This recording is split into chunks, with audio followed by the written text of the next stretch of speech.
ito ay rated SPG. Striktong patnubay at gabay ng magulang ang kailangan. Maaaring may masiselang tema, lengguwahe, karahasan, sexual, horror o droga na hindi angkop sa mga... Sa isang iglap ay mawawala nga lahat ng kapaguran sa trabaho ng pamilya Torrecampo dahil masusunog nga ang kanilang mansyon.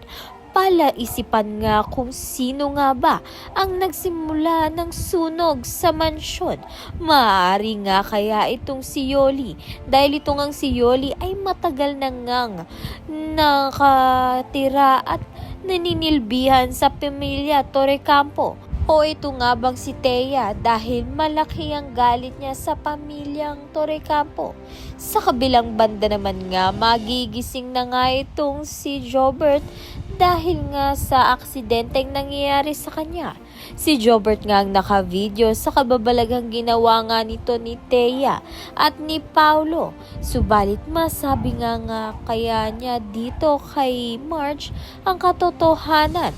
Dahil ito ngang si Paulo ay may hindi pa nga nasasabing katotohanan na anak niya nga itong si Ashley kay Thea. Kaya naman nga't yan at iba pa ang dapat nating pakaabangan. Maraming salamat sa iyong panonood.